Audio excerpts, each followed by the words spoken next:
Okay, so I'm not I'm not entirely sure if that actually showed up or not to people watching. I tried to play the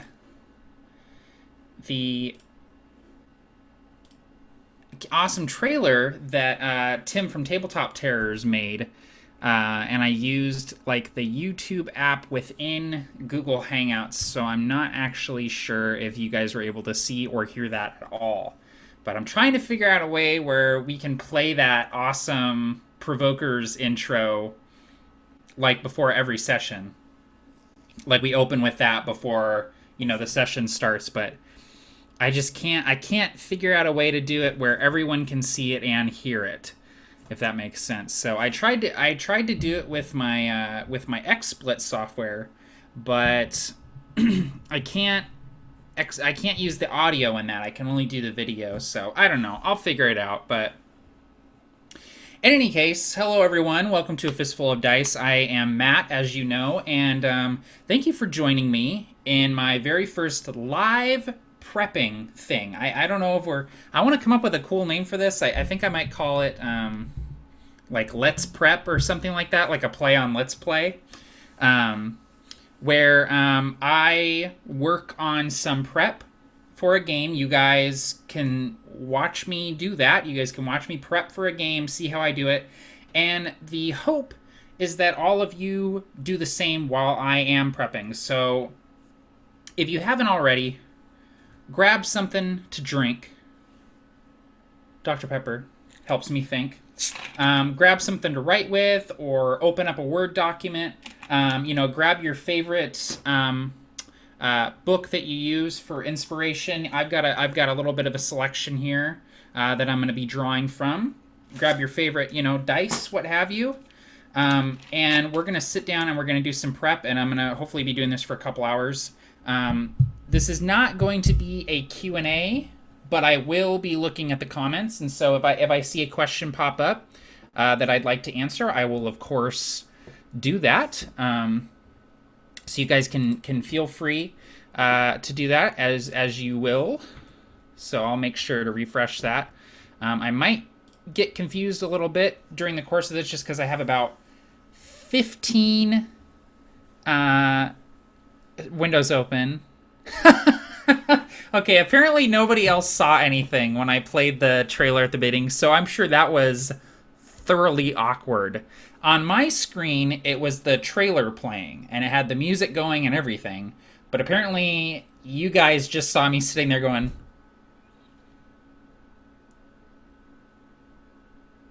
and you're probably like, is this it? Is this him prepping? Is this what he does? No, I assure you. Anyway, thank you for stopping by, everybody. So I'm going to go ahead and we're going to look at my computer screen here. This is primarily what you're going to be looking at tonight. And I should note that if you are a provoker, I'm talking to you, Barker, Nate, Juice, Tim. If you guys are watching, you can of course feel free to watch, but there might be some spoilers, but I'm going to try not to divulge too much information during the prep, such as who the corruptor is, that kind of stuff, like the big things in the campaign I'm obviously not going to be talking about. So, yeah, so what we're going to be doing tonight is, so let me pull up an example here. So, this is my Google Drive, and I've got pretty much all of my D&D stuff is on my Google Drive, and the reason why I do that is because I work on multiple computers, and it's nice to have everything in the cloud where I can access it from anywhere, including if I need to, I can pull it up on my phone, so it's really easy to open my phone up and make a couple notes if I need to. So, and you see I've got some different folders here within my within my D&D folder, and you see I've got the Provokers folder here, which is what we're going to be working in, but so here's my Spelljammer folder, and this is for my home game, and I'm going to be running a session on Saturday, and the session is called By Tooth and Claw. And so this is kind of what it's going to look like, what we're going to work on tonight. So as you see, it's just a really simple looking document. I have it broken up. I've got the recap from the previous sessions. I've got some scenes or locations slash encounters here with relevant information. And then I have some interludes that I can put in anywhere. Now, obviously, this is fairly bare bones. I try to keep it as bare bones as possible when I do prep because my style is predominantly improvisational. So I try to get the foundations, the big picture stuff, and then kind of fill in the cracks from there. So this is what we're going to be doing tonight, but I'm going to be working on the Provokers, session six, which we're doing here in on Sunday. So nobody, oh, there's some secrets there. All right. So you'll see I've already got some stuff in here, some pictures that I might pull up during the session. I've got it all organized into folders by session. I've got a couple documents here already, so that might give you a little hint into what's going on. I'm actually going to rename this because this is not. That's something else. You'll find out what it is. All right, so I'm going to go ahead and create a new document, and this is what we're going to be working in tonight. So I'm going to go ahead and title this Session 6. Oh.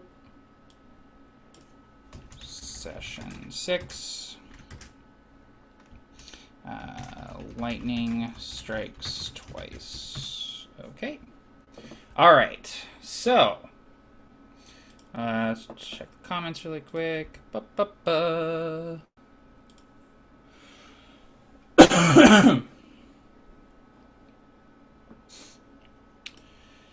Dun, dun. Oh, the other thing that is necessary is I most definitely need to put on some music. So I'm going to open up my Spotify here and put on one of my favorite D&D playlists. I almost always do my campaign prep and world building and stuff like that while listening to music. So you'll see last time I was on here I was listening to some Rammstein. I'm going to be opening up my Retro Metal Revival playlist, which is all kinds of good stuff like The Sword and Cadaver and Red Fang and stuff like that. And I'm just going to go ahead and shuffle that a little bit. I want to keep it quiet though. And you guys can't hear that obviously, but all right. So the stuff that I have tonight that I'm going to be perhaps drawing from when I need to is I've got Engineering Dungeons. This is a Castles and Crusades book that I really like. It's just a really simple kind of lots of roll tables for building dungeons and encounters and stuff, and it's just it's got a lot of the similar stuff that you're going to find in the 5th edition Dungeon Master's Guide, but I just find it's a little bit easier to flip through it and find what I'm looking for, so I always kind of have that on hand. I swear by this book, the Pathfinder Game Mastery Guide, filled with all sorts of useful information and roll tables and things like that. I forgot I had this bookmark. But anyway, and then the 5th edition Monster Manual and Dungeon Master's Guide, obviously. So I'm definitely going to be using those. So, alrighty.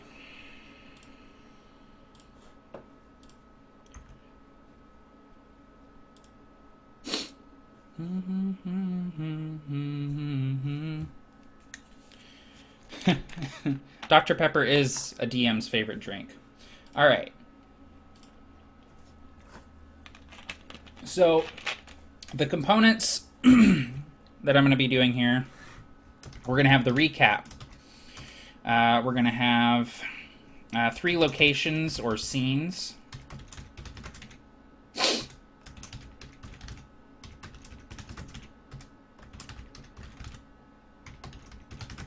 In fact, we'll just call them scenes for now, because they can be locations, they can be encounters, they can be social stuff.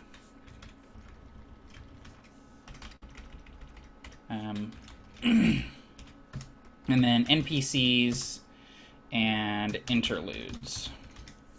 So this is like, if I prep nothing else, this is the stuff that I like to prep. So I like to have a recap. of the previous session, and that serves two purposes. One, it helps me in prep because it helps me remember what the party's been up to, what sort of loose plot hooks are still flailing around that need to be wrapped up, magical items they may have been given, quests they may have taken that I forgot about, important NPCs and things like that. And then during the session, obviously it helps the it helps the players remember what they're doing, and especially with the Provokers, we only game once a month, and in this case, we haven't gamed in about 2 months, so it'll be really important for me to recap what we've been up to so they can kind of remember. So, and then 3 scenes. That's kind of my benchmark. I will do more or less depending on what's going on, and obviously, what I prep depends entirely on what I foresee happening with the session. The session that's going to be happening on Sunday is sort of open-ended. I don't have a definite plan for what's going to occur. The Provokers are in Stone Rift, and the only goal that I have is I want the Provokers to find out what's going on with those weapons, the thunder weapons that they found in Demeter that the Corruptor's army had. So finding out how the Corruptor's army came by those weapons, who is potentially working with the Corruptor within Stone Rift, and things like that. So with this session, keeping that in mind, I'm going to be putting kind of little clues in each of these scenes and with each of the NPCs. That way, they have enough to go on to try and figure it out. And then NPCs, obviously, characters are really important, so I always include a list of NPCs that they're going to be talking to, whether it be new NPCs or NPCs that have been around for a while. And then interludes is actually a term that I borrowed from Rodney Thompson, who is doing a column right now for Wizards called Behind the Screen or something like that. Yeah, I think it's called Behind the Screen, where he talks about his prepping process. And Rodney preps a lot more than I do, but I like the idea of interludes. And basically, what an interlude is it's something that I can use as a tool when I feel like the game is stagnating, or when I feel that the players need a little shot in the arm to keep things going. And usually they're character driven. They're things that don't necessarily have to do with the main quest or the main mission or the main arc or whatever. They're usually things like this character's magical sword malfunctions, or this character recognizes someone from their past, or something like that. It's just something I can kind of throw in as I need it to liven up the game, and gives me a lot of tools. And along those same lines, before I forget here, I'm going to show you something that I think is a wonderful tool. And a lot of people ask me, like, what do you do as an improv DM for, like, traps, encounters, non-player characters? Like, how do you come up with all that stuff on the fly? And I've got this folder here called Resources. And what I have in here is I have hooks, NPCs, and traps. And these are basically lists that I keep of potential plot hooks. I have 100 random NPCs in this document. I actually have it printed out, and I keep it with me at all times, so if I need to very quickly find an interesting NPC, I'll roll a D100, and I'll find somebody on here that I can use that works. And then traps is just I think there's like 20 or 30 different traps in there, with the spot DCs, the save DCs, the damage, the effects, and all of that. Because traps is the one thing that I am very... I'm not good at traps. I'm not good at just putting traps, planning ahead with traps. So if I feel like I need to put a trap or a hazard, an obstacle, I don't want to have to be flipping through the Dungeon Master's Guide for that. So I have the document for that. And I have all of those printed out, and I just keep them near me when I'm DMing. And it's not something I use every session. It's not even something I use every couple of sessions, but it makes me feel better improvising if I know that if I need to, the 3 things that are going to catch me up are the things that I have on hand if I need them. So, but anyway, I just wanted to point that out before I forgot about it. Before we get started here, I'm going to look really quick for if there's any questions or anything.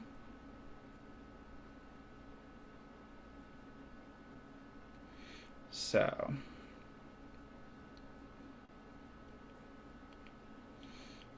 okay, so Wendell PBG asks, what is the chat that I'll be looking at? I look at the YouTube comments. I just refresh the YouTube comments every few minutes, but I think Google Plus comments show up on here too, so either way I think is fine.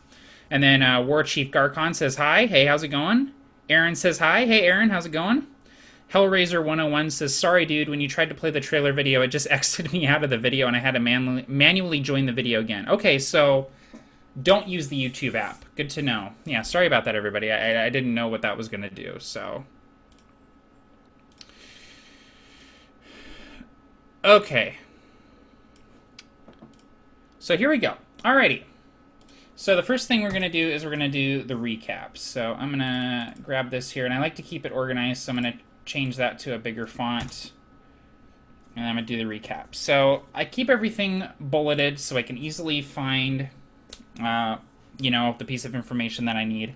So with this recap, you know, it's been a few months since we played, so it's going to be a very general recap. So the Provokers met. Oh, by the way, I might, let me check my, can you guys read that okay?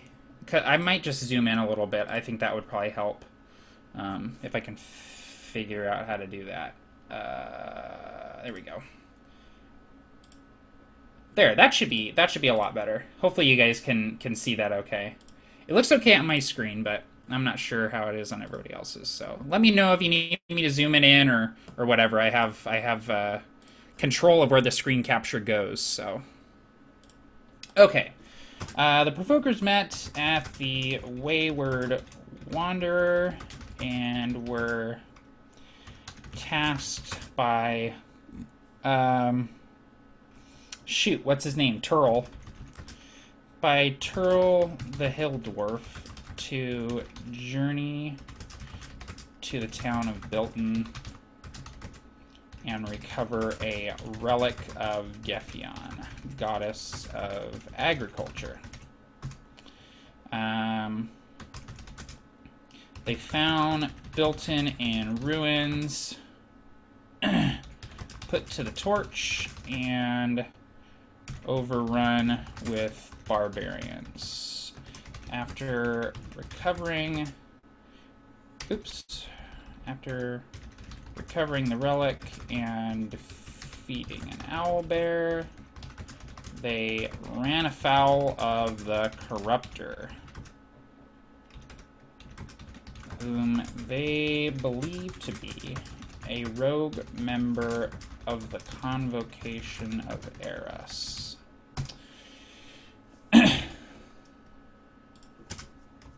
Convoker. Okay. All right.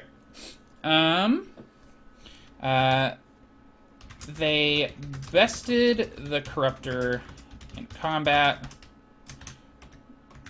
barely, and returned the relic to the displaced people of Bilton.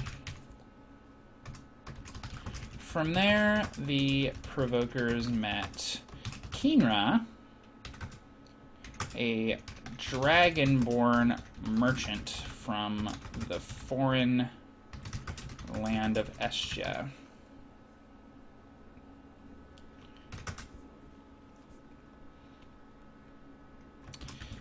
Keenra gave the Provokers a magical ring of teleportation in... I spelled teleportation wrong. Forgot the first T. Come on, Matt. In exchange for a specific dragon scale. They offered Brasswicks, green dragon scale and took the ring. They journeyed next to the ruins of Demeter, where they joined forces with Dagrim Bolt Thrower and some Rangers of Stone Rift. How's that spelled wrong? Whatever, Google. To battle an occupying force of giants, ogres, and barbaric humans. The Provokers bested Migrog Oakfell, a general in the Corruptors' army.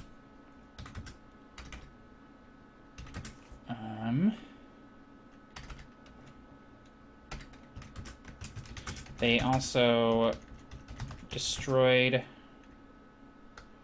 the enemy's siege weaponry and discovered a crate of Stone Rift weapons.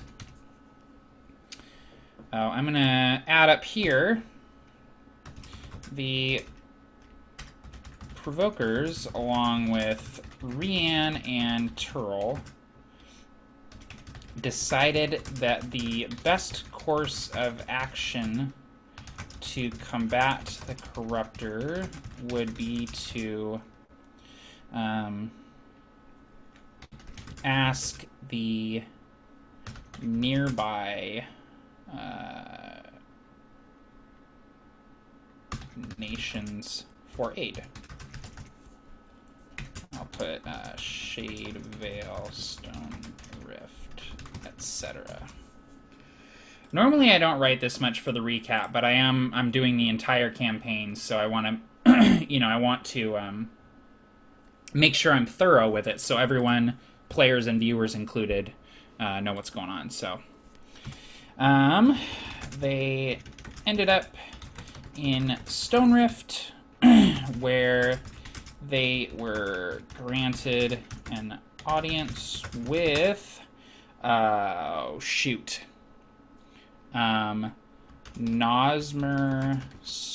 Stormhammer, and Belrock Hornhelm? Is that right?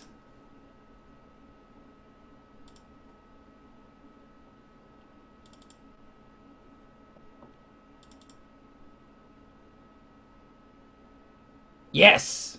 Is it? Yeah. I spelled both of them wrong, though. It's Nosmer and Balrock. Cool. The two kings of Stone Rift. The kings refused to aid the Provokers outright. And the Provokers chose not to tell the kings about the thunder weapons at Demeter. I'm going to add up here.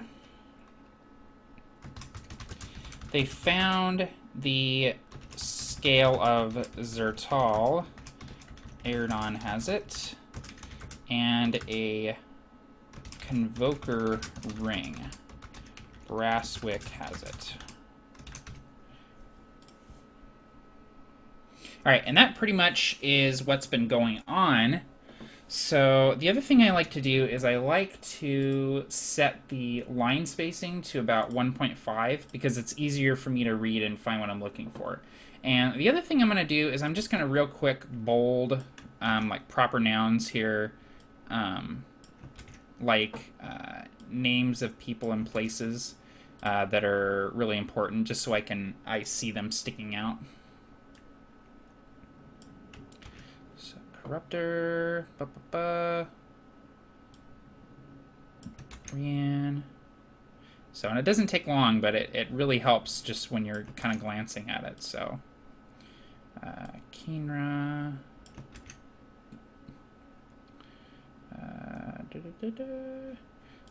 Magical Ring of Teleportation. And Dragon Scale, those are important. Demeter. Dagram.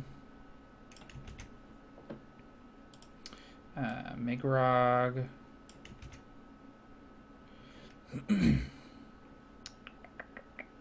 Scale of Zertal. Convoker Ring. Stone Rift. Oops, nope. Nosmer Stormhammer and Balrog Hornhelm. Cool. Okay. That bothers me that is... They found...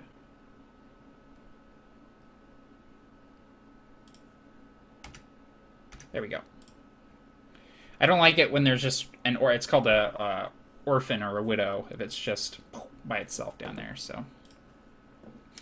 Okay, so I got the recap done. So that kind of gives me a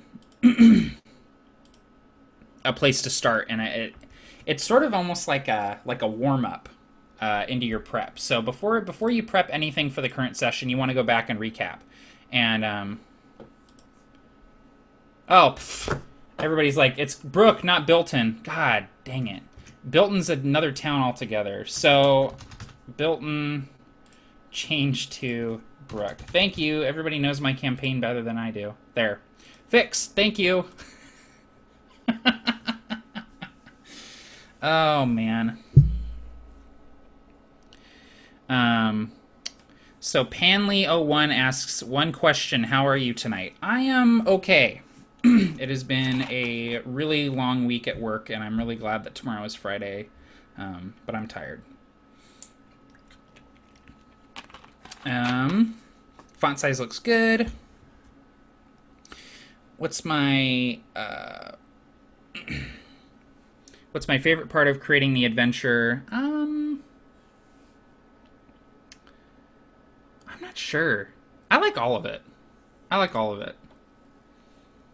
Yeah, and everybody, you're right. It's Bilton, not Brook. Okay, I'm gonna zoom in on the text here.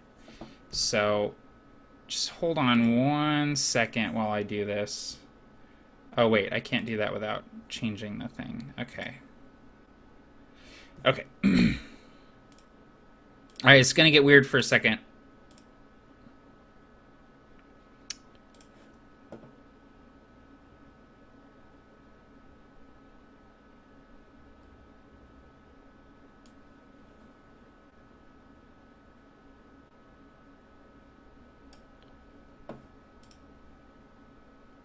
I don't know if that helped at all.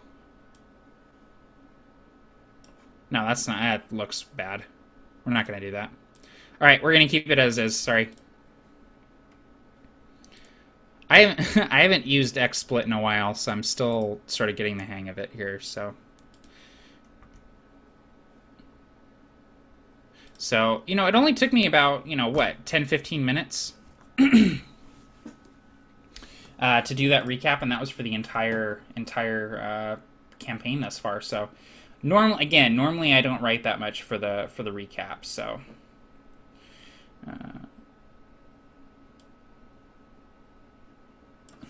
so I'm just going to do a quick edit here, so I make sure it's readable to me when I'm looking at it during the game. Okay. All right. Okay. So from there. After the recap, I kind of just go to whatever's hitting me first as inspiration. And so first up is I have this idea for a like a lounge in Stone Rift. So I'm gonna have that be scene 1 because I think that's where I'm gonna start them off. So and the idea that I have is basically that you know, Stone Rift is in this canyon.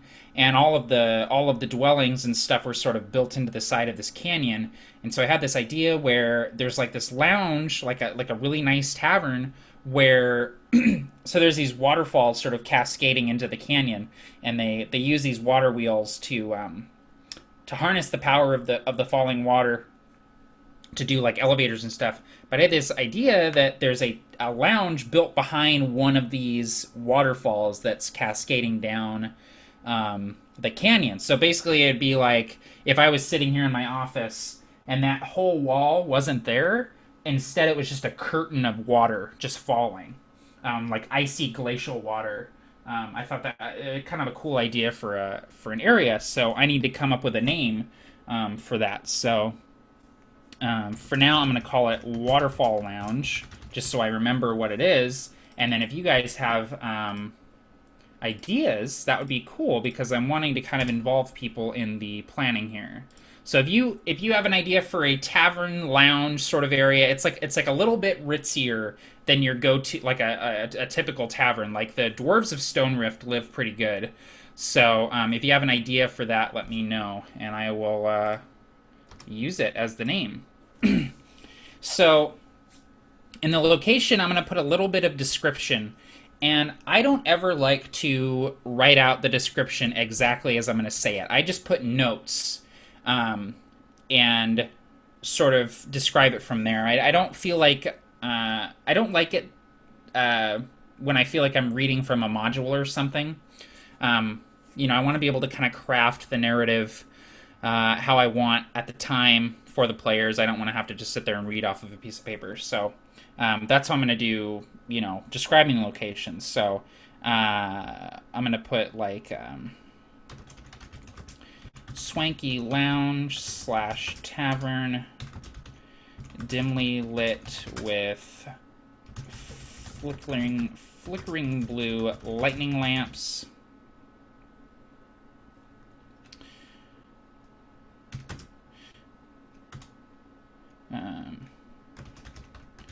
Curtain of cascading glacial water.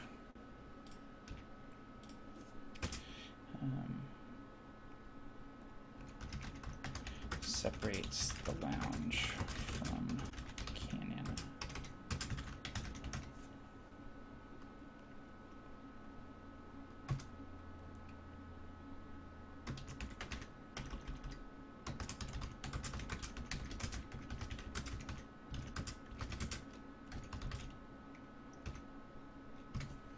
So that's kind of what I picture. I'm going to make sure this is all spaced correctly. Alright, let's see if anyone has any ideas in the comments for what this place is going to be called.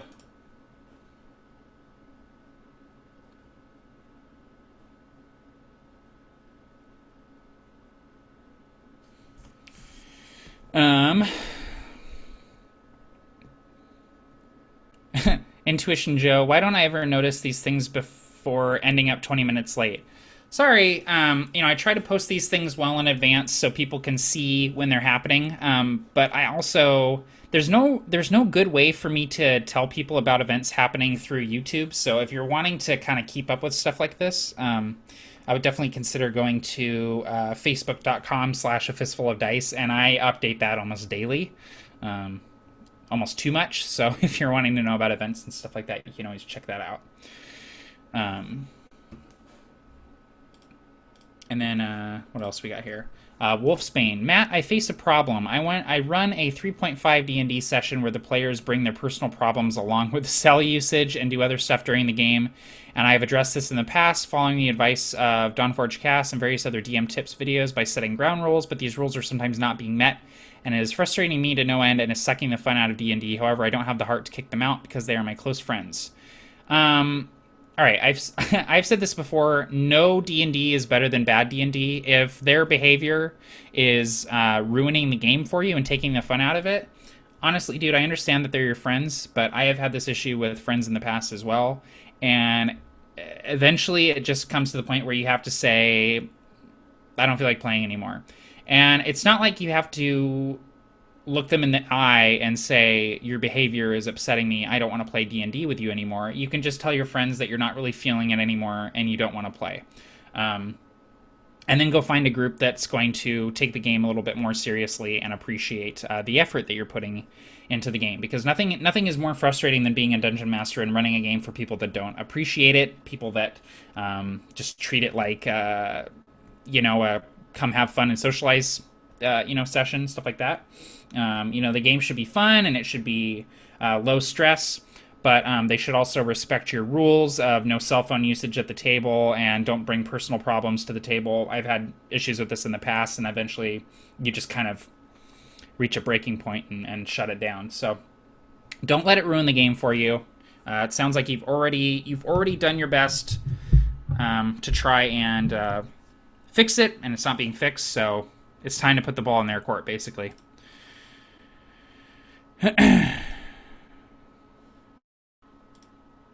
All right.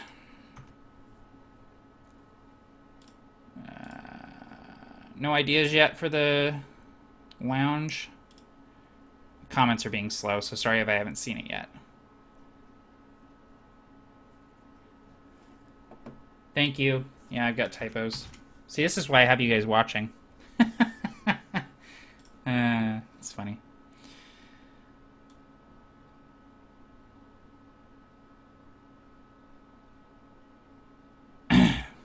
All right. So, Waterfall Lounge. Okay. So it's a swanky lounge / tavern. It's dimly lit with flickering blue lightning lamps. Like, I'm picturing like one of those really fancy bars that you go to where you're kind of like, oh, this is a little too fancy. You know what I mean? Like, it's just very like upscale, very like cut clean, sort of Spartan in its design, but it's got these blue electric lamps and the curtain of water falling, and all of the booths and the seats are carved into the black stone of the canyon. That's kind of what I'm going for here. So, all right. So I got I got what this place looks like. I'm gonna put a little bit of flavor in here with what they serve. So for that, I'm going to open up my Rory Story cubes here and maybe get some ideas. So grab 3 of those, roll them. All right, so I've got a light bulb, very, very fitting. I've got a magnifying glass, and I've got a mushroom. So I think the house specialties are the static shot. Yes, I know.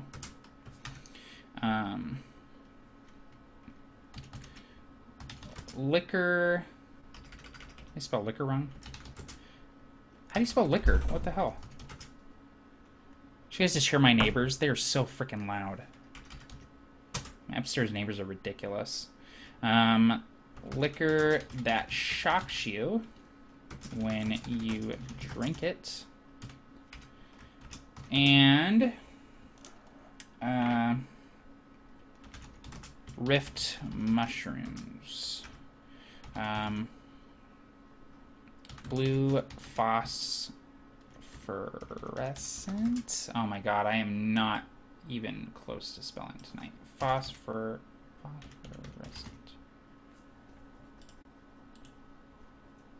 Oh, I just missed the okay. Blue phosphorescent mushrooms growing on the side of the canyon.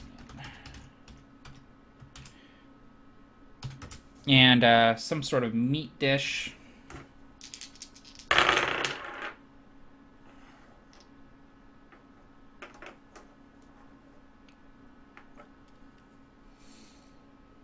Let's see.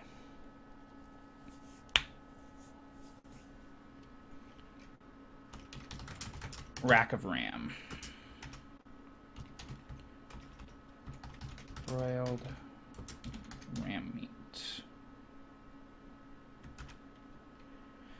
So that kind of, in Kirk and I's world building workshop, we talked about adding more mundane things into your game to sort of bring the game to life a little bit for your players. And things like this, where it's like the things that they can order or the things that they're eating or drinking at a certain establishment can really help, Speaking of which, smells.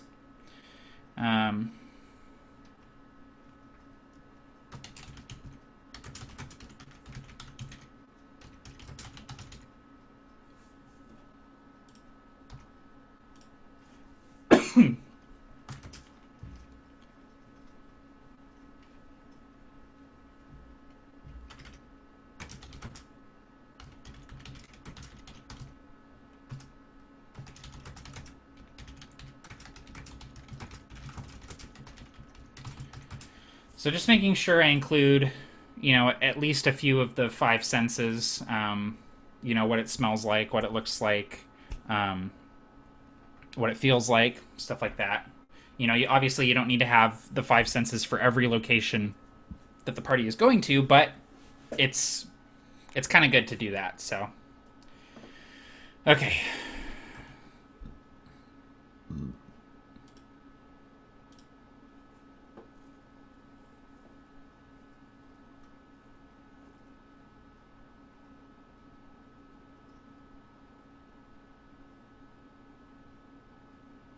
Ooh, Cascade Club. I like that. The Running Rift. Yeah, I like that too.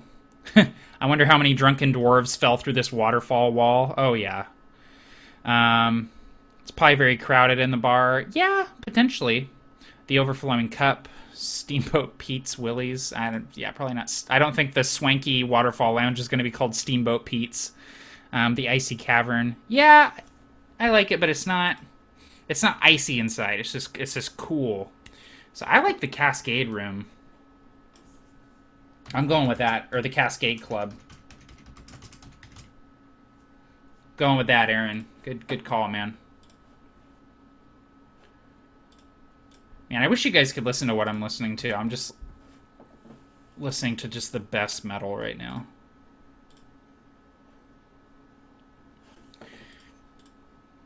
Okay, it's Cascade Club. All right, so let's do.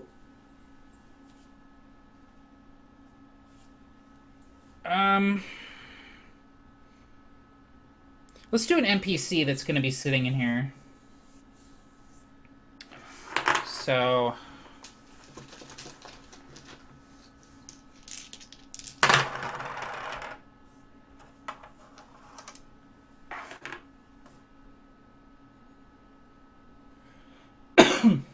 All right. So I'm going to grab the Dungeon Master's Guide really quick.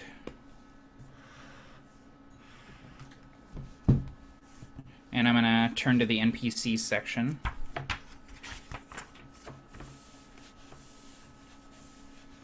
right. And I'm going to see if I can't have the camera be pointing down so you guys can see this, but...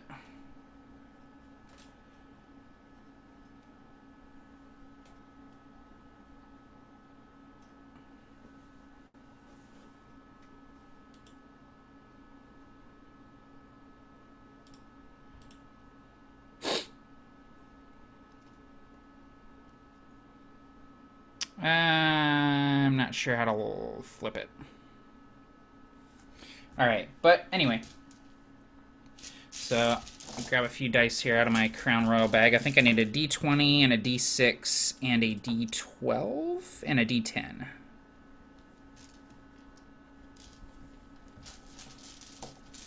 Where the hell are all my dice? This is definitely not all my dice. Okay.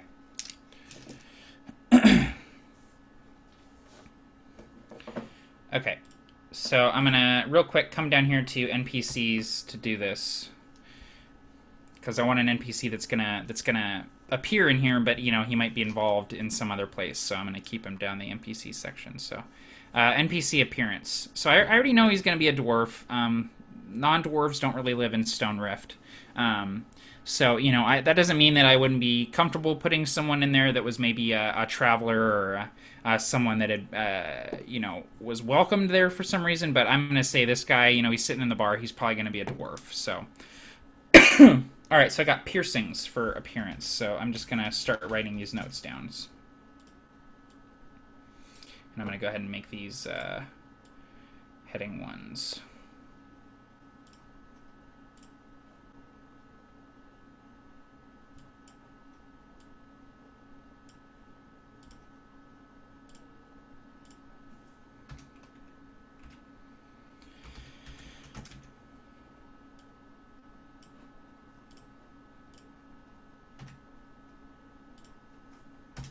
All right, so that's his appearance. He's got lots of piercings. His abilities, his high ability is Dex. His low ability is Wisdom.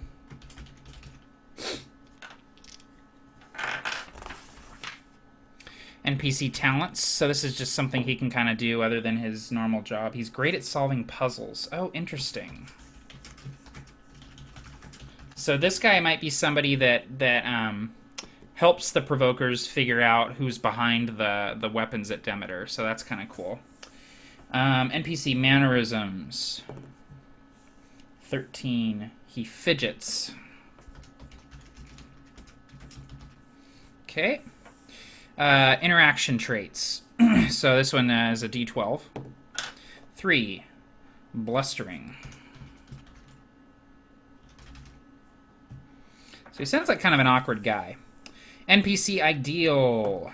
4. Life. Ideal. Life.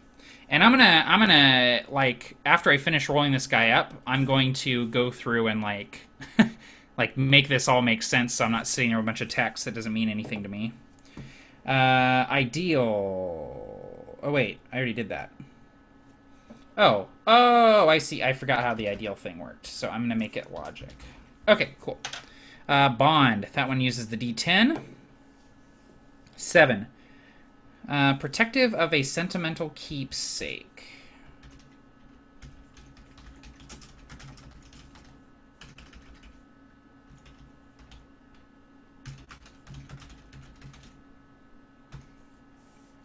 An NPC flaw and secret. So we're going to use the D12. 11. Possession of forbidden lore.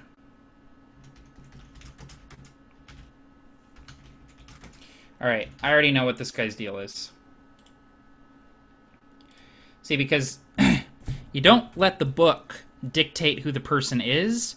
You let the book help you figure out who they are. So, alright.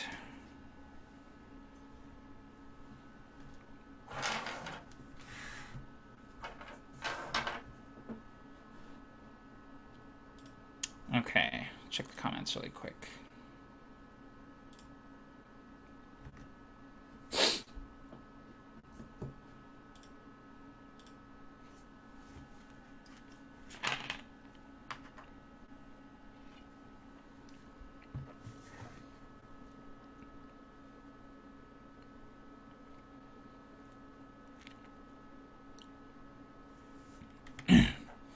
I got a lot of comments here, okay.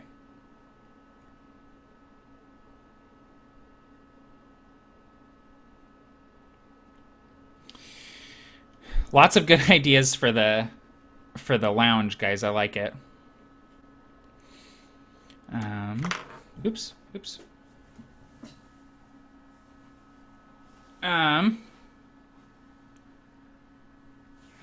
Mr. Anubis, Fresh Drink Falls, Cascade, Frog and Toadstool, Toddman8302. Hey, Matt, I think the lounge could be called something like the Gentle Cascade. Also, I was just wondering what a good way to reach you is. I tried emailing you at the Matt Click address, but I don't know if you ever got it.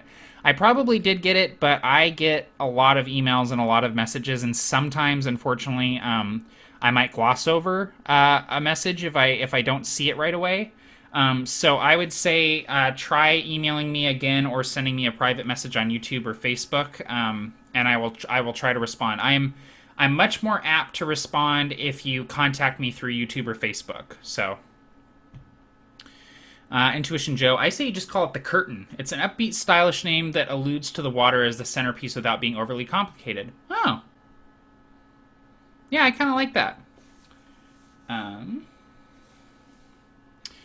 Jack Quimby, hey Matt, long-time first watcher, first-time commenter. I've got a name for the lounge, the Glacial Fall Ball. Sorry if it's bad. Bridgekeeper says Giant's Tears. Wolfsbane says, you're a gem, mate. Thanks for the advice from one DM to the other, and I was thinking the Blue Light Lounge or the Blue Moon Bar. Ooh, I like the Blue Light Lounge, too. That's good, man. Mr. Anubis, Shocking Falls, Ailment. I like both of those. Rice Swanson, Waterfall Down. The place serves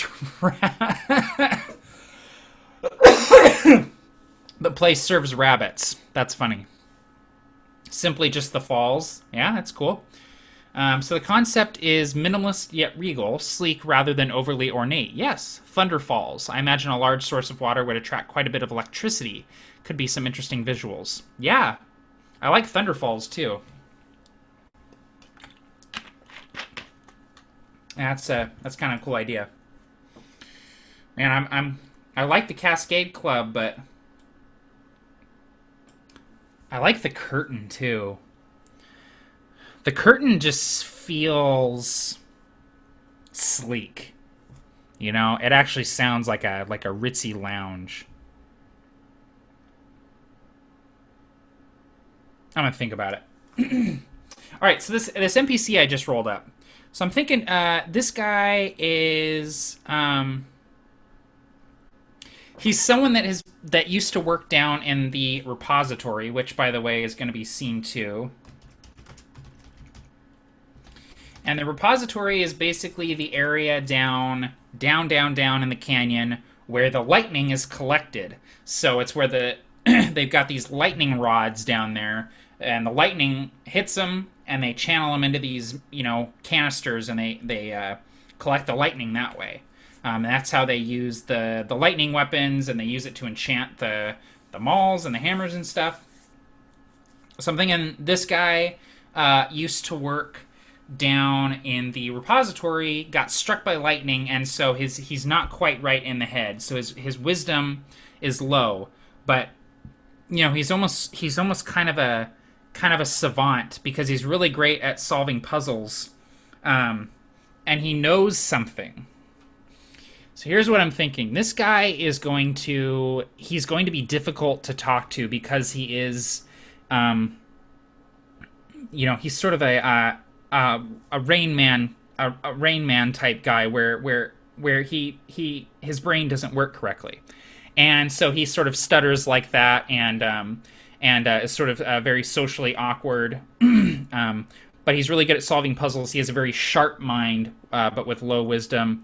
And so my idea is that he knows something about where the Stone Rift weapons went, how they came under the possession of the Corruptor's army.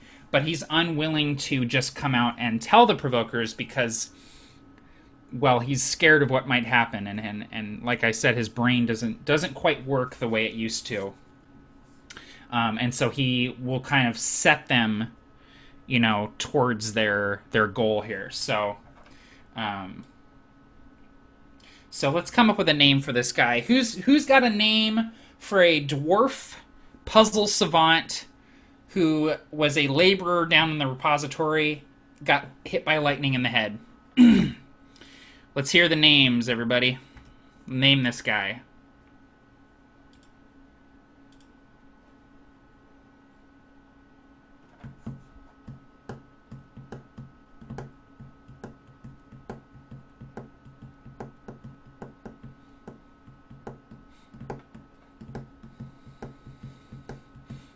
Dice Roller Josh is here. What's up, man?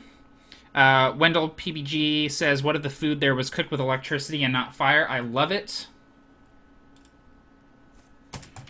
All food cooked with electricity rather than fire. Cool. I like it. Maggie White, what is going on? I just started to watch. Well, Maggie, I'm prepping for a D&D game that I'm doing on Sunday. And answering questions and hanging out. What are you doing?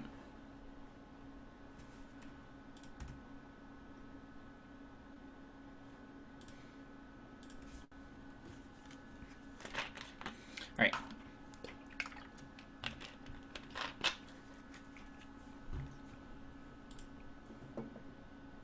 I've decided it's going to be the curtain.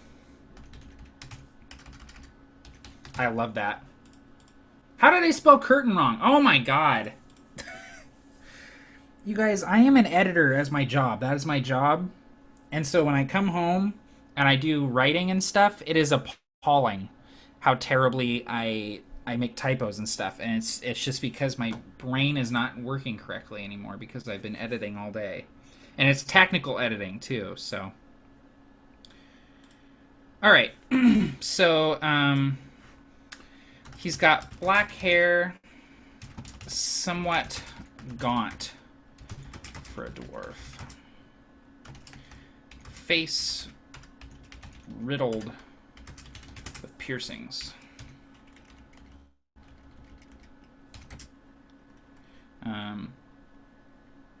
He has a bald spot, scar tissue running down face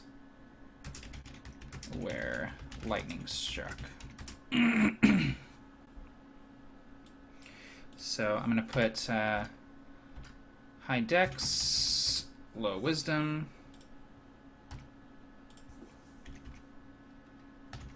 Man, I love Baroness. They're such a good band. Oh my god.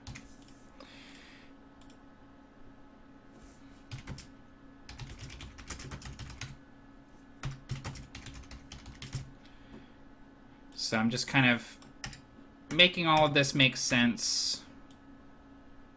Taking the stuff out that doesn't necessarily apply. His sentimental keepsake. Let's think about this too. I might roll on the trinkets chart.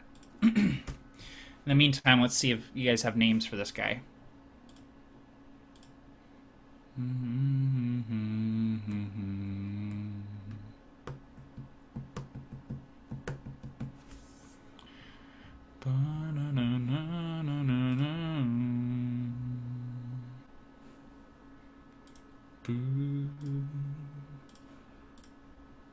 Oh my god, the comments are taking forever to refresh. I'm sorry.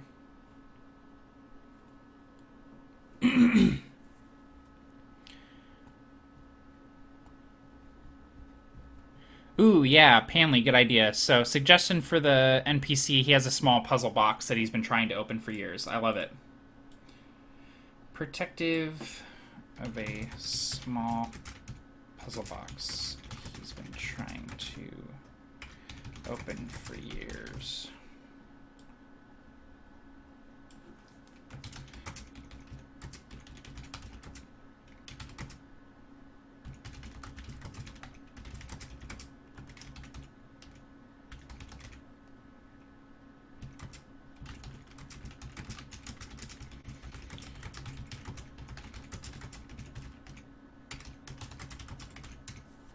Okay.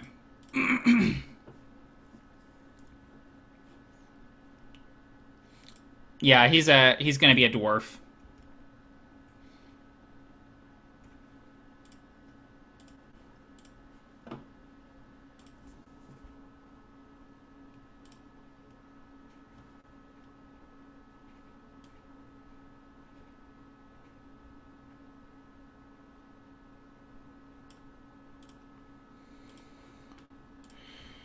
Oh my god, the comments are really...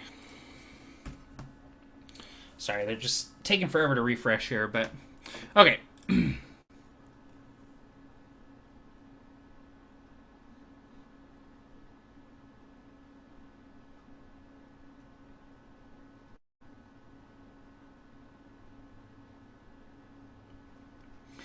And then, you know, for NPCs that I need during the game, because I'm only gonna have, you know, maybe 2 or 3 NPCs on these sheets. And so for NPCs that I need during the game, you know, I can always pull from my NPC list here. You know, I can find the race that I need and pull from this. Or I can, you know, I can quickly roll some story cubes, or just on the fly come up with something, drawing inspiration from movies or music or books. And, you know, I've always got my DM screen to roll names if I need to, stuff like that. So...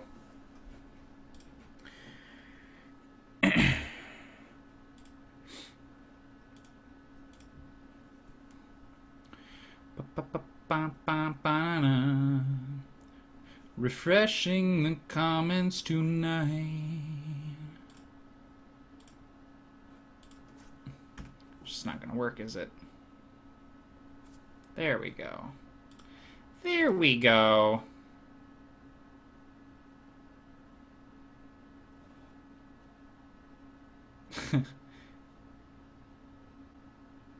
The guy sounds kind of like the friend of Indiana Jones's father in the third movie, a treasure hunter that's a little scatterbrained. Yeah, sort of like that. Where I assume you're talking about John Hurt's character. Oh no, Indiana Jones. Oh, third movie. Marcus Brody. Yeah, a little bit. Um,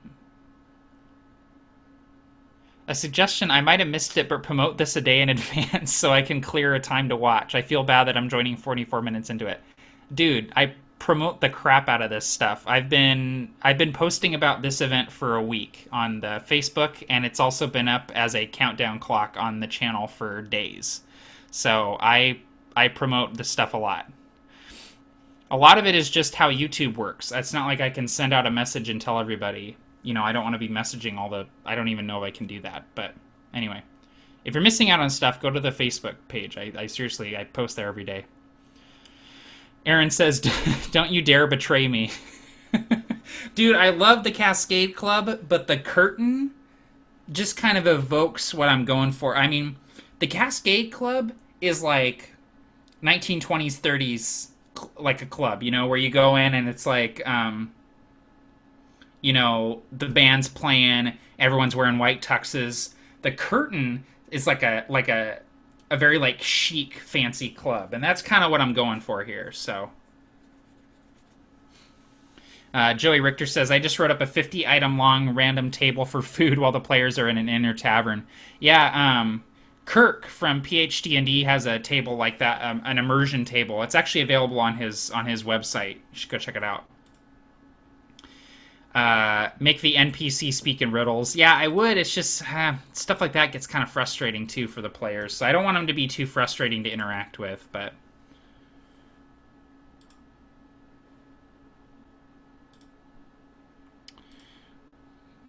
All right.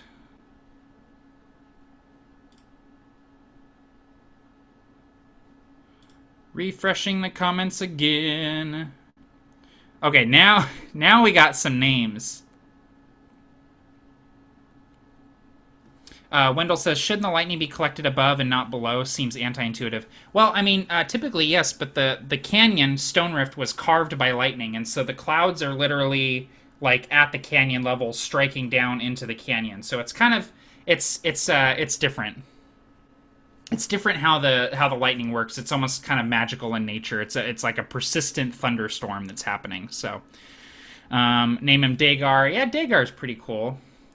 Ooh, Ferdin Thunderstruck Cobblebeard. Okay. All right, Aaron. Do I even need to read anymore? Stormbrian the Riddler, Price Goblin's Bane, Arlen Dumbslayer, Leif Anderson, Bjorg Lois. Lois, get it? Yeah. No. Ferdin Thunderstruck Cobblebeard.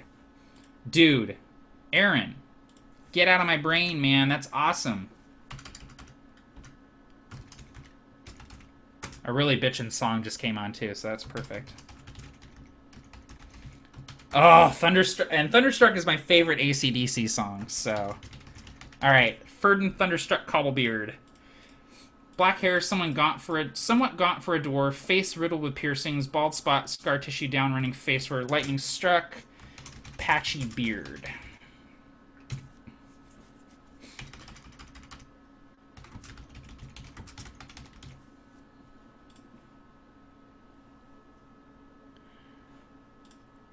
Sometimes it's hard to see it through my microphone. Like, I'm reading the comments and I'm like, I can't see through my microphone, so...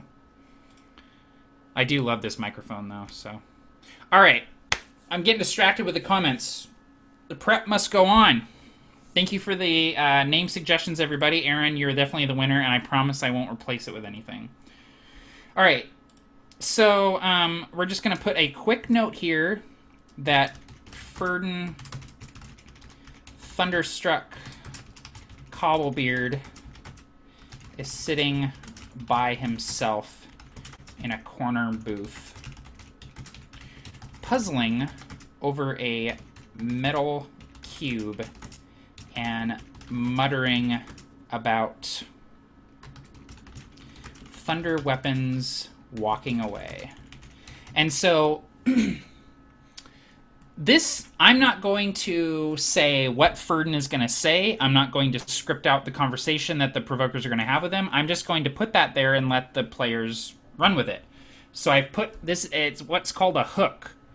Okay, so the Provokers are in this tavern. They're talking about the plan, what they're going to do, and one of them, maybe Erden or Brasswick, because they've got the highest perception, might hear him talking about the thunder weapons walking away, and then they'll go over and talk to him. And maybe Dagrim knows who he is and says, oh, you don't want to go talk to him, he's kind of crazy or whatever. But in any case, so one thing I'm going to do quickly here, and this is something that is just a preference of mine, is I'm going to go ahead and put a page break in here, because I want all of the curtain stuff to be on one page. I don't want to have to be flipping pages while they're there.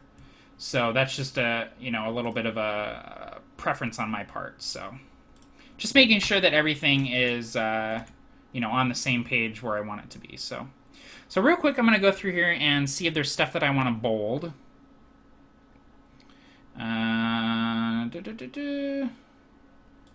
So the glacial water is important. The blue lamps are important. And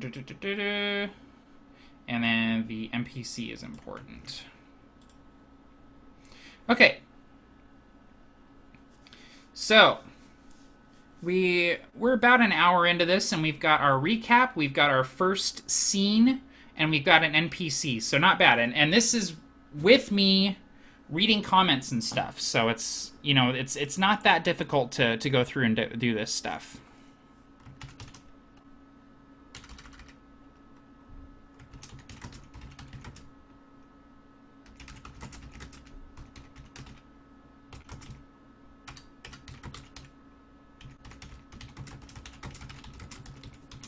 Sorry, I'm getting messaged here.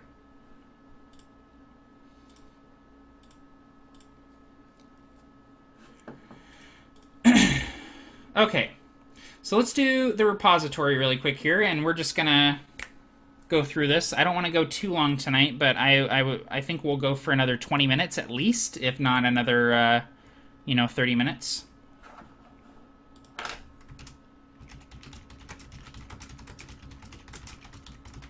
So I want to know what you guys are working on right now. Are you prepping for a session this weekend? Are you doing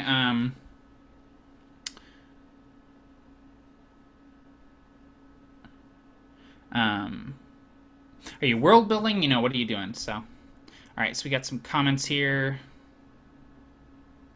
Man, you guys had some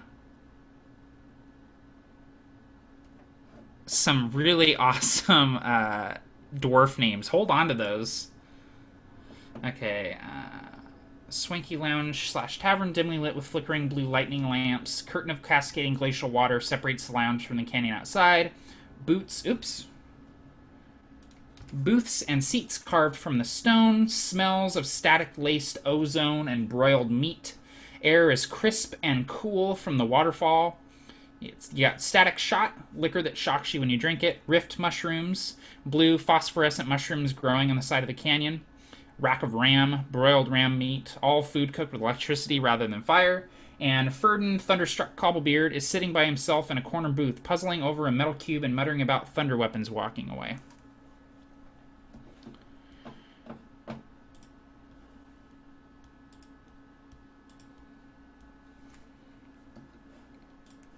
Okay.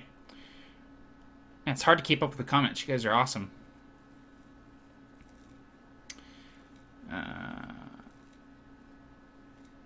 Hey, Chad's here.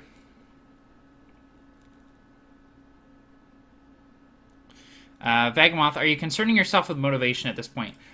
Somewhat. I think the him trying to solve the puzzle box, he's got a very simple brain, he's got low wisdom, and so his needs are going to be simple. So I'm thinking his main thing is like solving the puzzle box, and so obviously I'm not going to sit here and plan out how the Provokers are going to get him to help them, but if they do say hey, if you help us, maybe we can help you solve the puzzle box, or we can, whatever.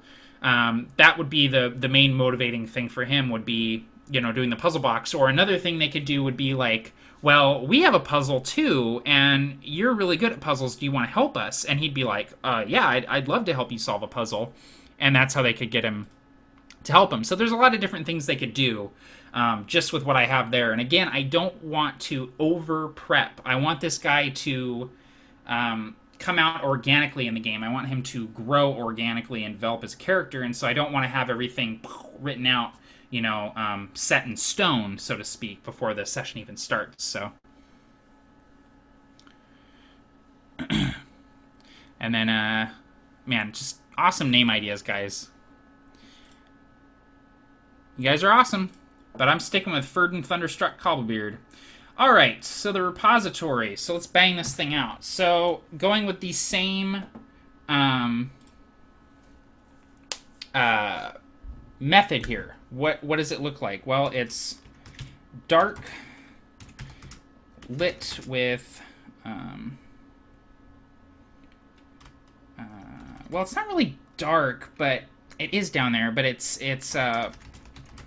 like dark, but it's constant flashes of light. So I'm going to say like brightly flashing / flickering apparatus throughout. Lightning rods catching bolts.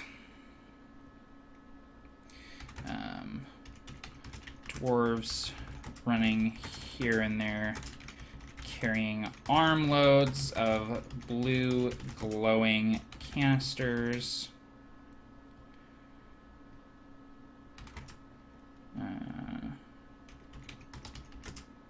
Dwarves repairing and maintaining devices.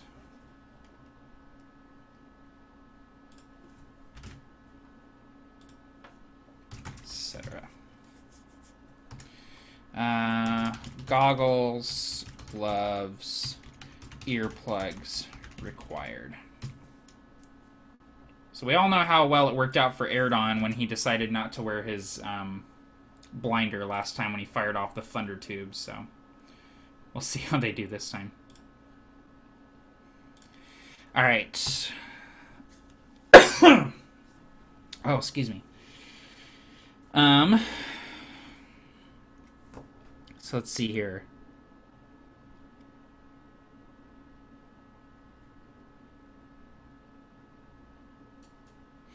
So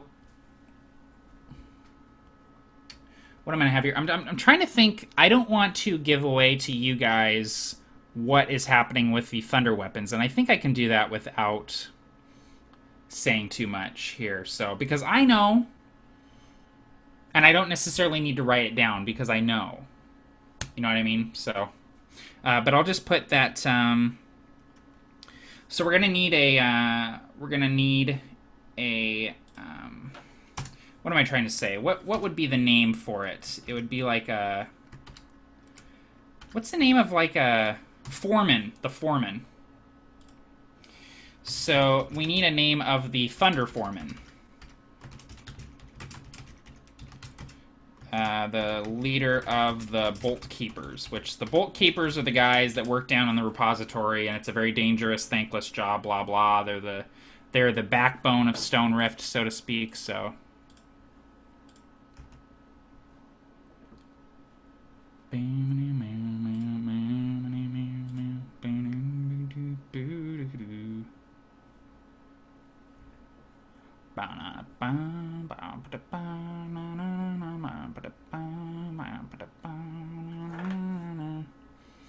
Bradwin Thunderscar, that's a good one. His face piercing probably led most of the lightning to his head, so maybe he refuses to take him off. Yeah, I kind of like that idea. He shall henceforth be known as Click the Betrayer. Hey, Aaron, I took your NPC name and I'm sticking with it, but the lounge is going to be called the Curtain, so I'm sorry. What if the NPC says one riddle to the players and they solve it? He tells them what he knows. Yeah, something like that would be easy enough to do. So I'll probably have some riddles on hand for them to answer for Ferdin. So yeah, we'll need a name for the Thunder Foreman, the leader of the Bolt Keepers. And I'm not going to write out all of his information just yet. So, Provokers can be challenged to a game of bolt throwing.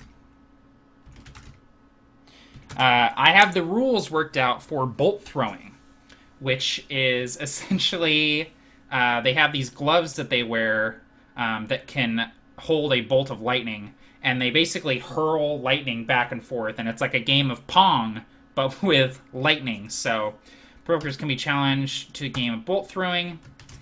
If provokers ask too many questions, bother too many people, they may be assailed by a group of dwarven laborers who want to keep them quiet.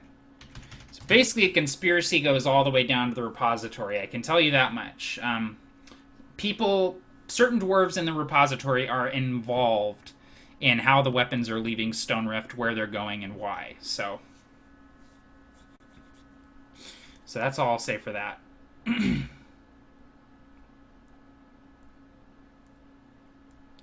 Okay. All right.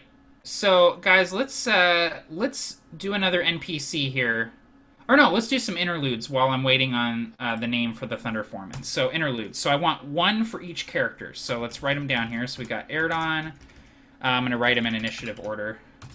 Dice, Durgan, and Brasswick. Okay. So Erdon is troubled by nightmares emanating from the scale of Zeratal. Dice, something to do. Dice is, he's an interesting character because of the motivation of Holly, his daughter, who's in Falhast.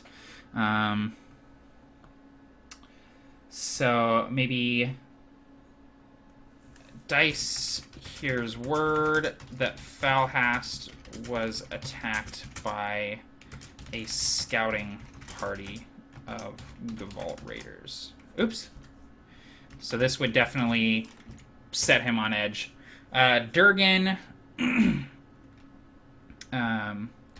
runs into a member of his family who disapproves of his current wandering lifestyle. Brasswick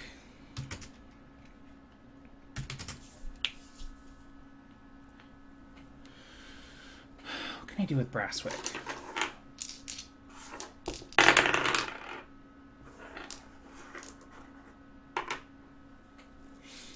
Brasswick is approached by a young dwarf seeking religious comfort. Her father was killed at Demeter. Okay.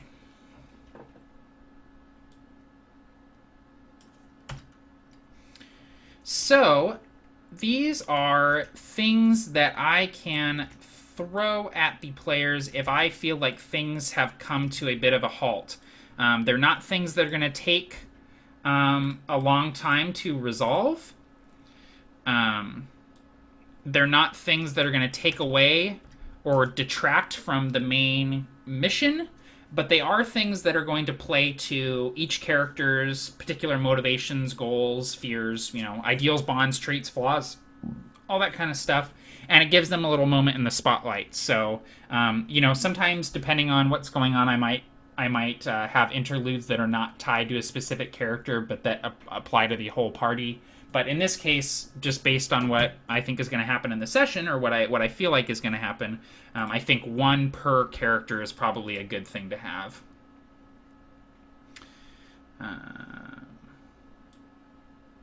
Sorry, just trying to fit that on one line here. And once again, making sure it's all 1.5 spacing here. All right, we should have some names for the Thunder Foreman now.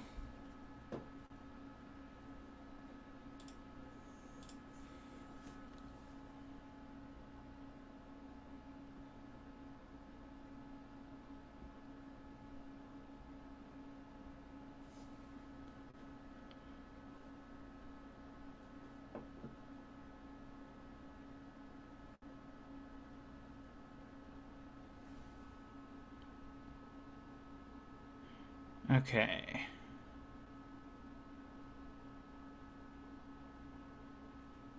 Wow, lots of comments. Thanks, guys. Aaron's plans: play my 5e game, prepare a Blue Rose game I'm running, and write a COC session. You're busy, man. Cups 21, prepping for a game on Saturday. I could use some rumors to use that the players have heard around town. Help him out, guys. Respond to his comment. Panley01, my DM is dyslexic, so he asked me to write up lore for our session. I'm around 1,000 words in, and I'm not done. Well, 1,000 words is not too bad. What am I at right now? Probably a couple hundred, a few hundred. Yeah, I'm at 585.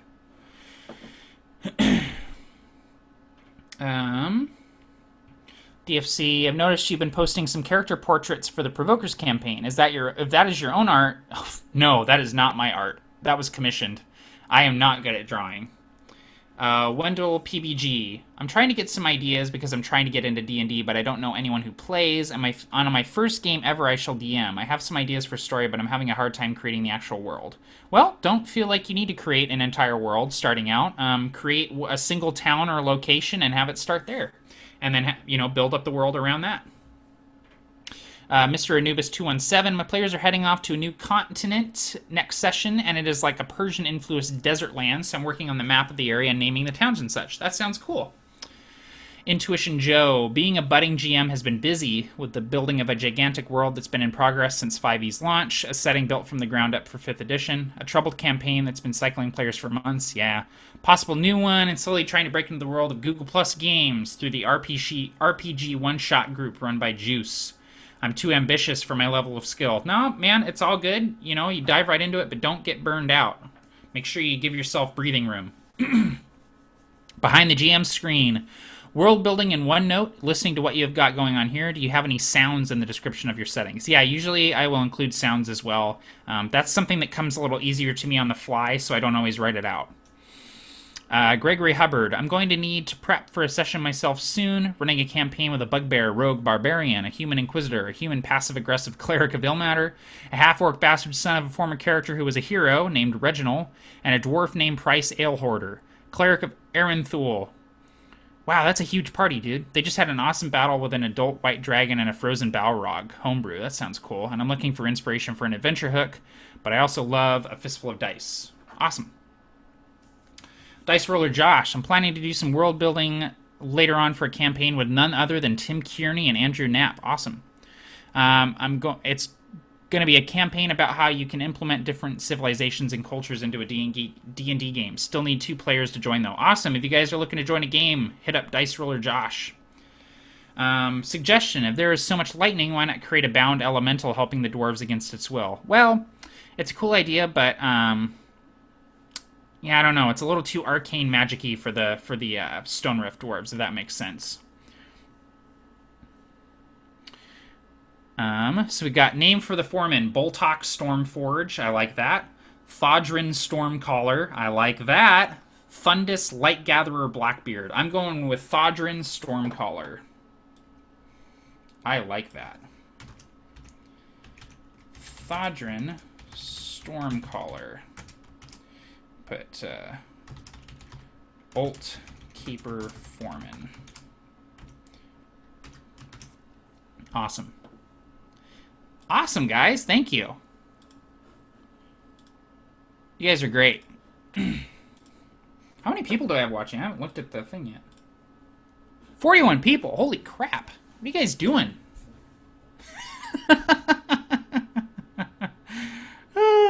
That's awesome. No, that's really cool. I'm glad you guys are enjoying it and getting some use out of it.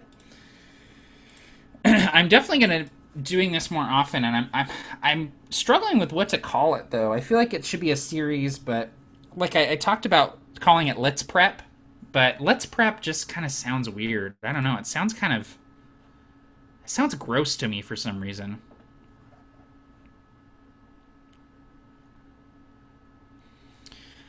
Felgrim Grithammer, or even Felgrim Bolthammer. Man, you guys have awesome dwarven names. Katya McCarthy says, why does the foreman want to work in such a dangerous environment? Is it considered an honor? Is the foreman just trying to put food on his table? Basic psych, broad strokes. Essentially, being a bolt keeper is a great honor. And it used to be considered a very lofty, respected position. But in recent years here in Stone Rift, the divide between the laborers and the military and things like that, and the nobles have sort of widened a little bit, and so you sort of have almost like a thing where everybody's equal, but not everybody's equal. Does that make sense? So most of the bolt keepers have been doing it because it's in their blood, it's in their family. Their fathers did it, and their fathers before them, and so for example, Durgan, Blood Mountain, his father was a bolt keeper, a fairly high-ranking bolt keeper, and Durgan decided not to follow in his father's footsteps, and so it's sort of a point of contention, and something that he feels very conflicted about. Is that so? But yeah, it's definitely it's a position that lends respect, and it's the dwarves take pride in hard work. And the fact that it's dangerous and people die doing it, it kind of just adds to the allure of it, honestly. And they get, they're not underpaid. They're paid very well. It just happens to be kind of dirty, hard work. So, it's sort of the same as like oil field workers, like. You work really hard, it's dangerous, it's dirty, but you also make bank, You work for a few months and you make bank.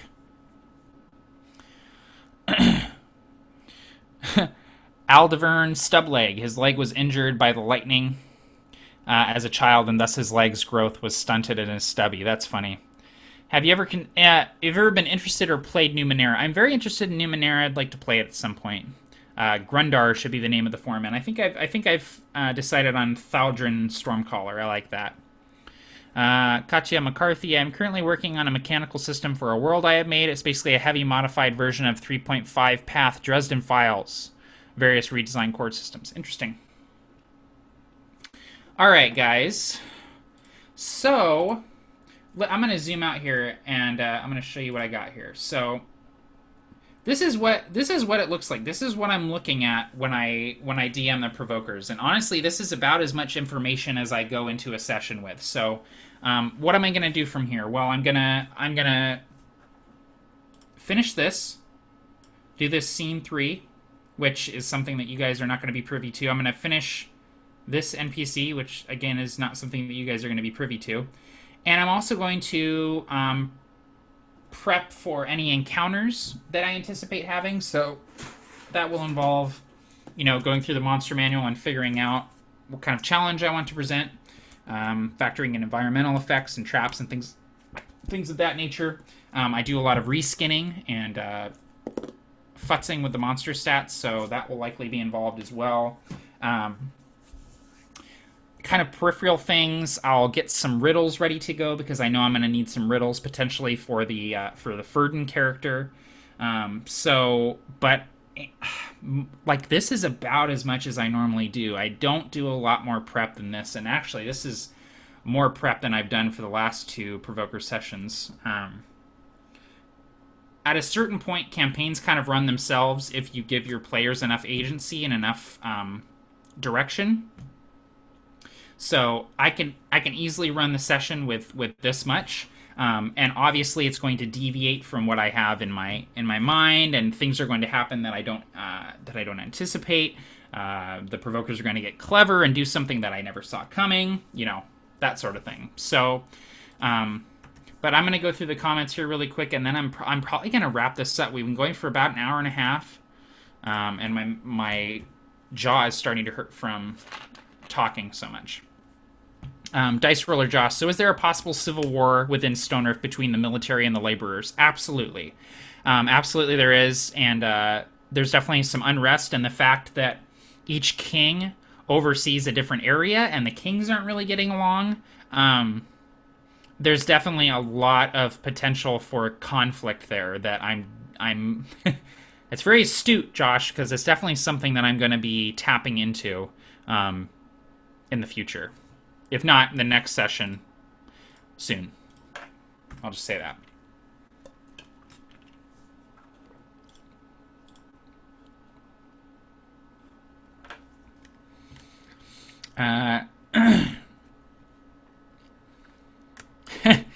Series name, Behind the Fist, Campaign Prep. I like that.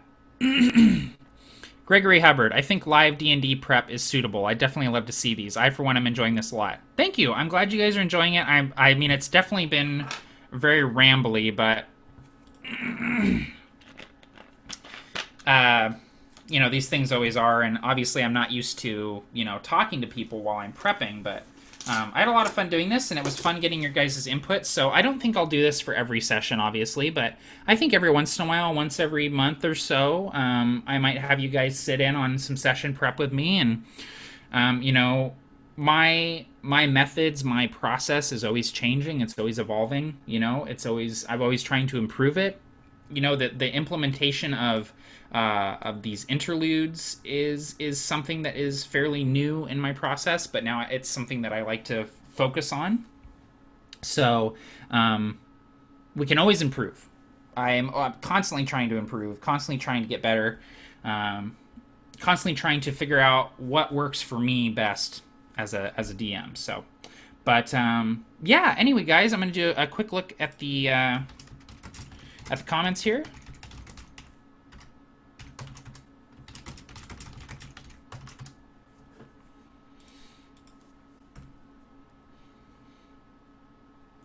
And then we'll wrap this up. All right, cool. So, oh, here we go. Here's a good question from Aaron. Man, there's so many. You guys are awesome. How many? There's 78 comments. You guys are ridiculous. How many? 35. Okay. Sorry, I got high voice there. All right. So, Aaron asks, do you ever feel that you need to provide challenges / events in your sessions that cater to each individual PC strengths, or do you just leave it to the players to find their times to shine? It depends. I like putting things in the session that I know the players will get a kick out of and be drawn to, but with the party of the Provokers, they always find something cool to do. They always find a moment to shine the spotlight on themselves and their fellow party members. So, yeah.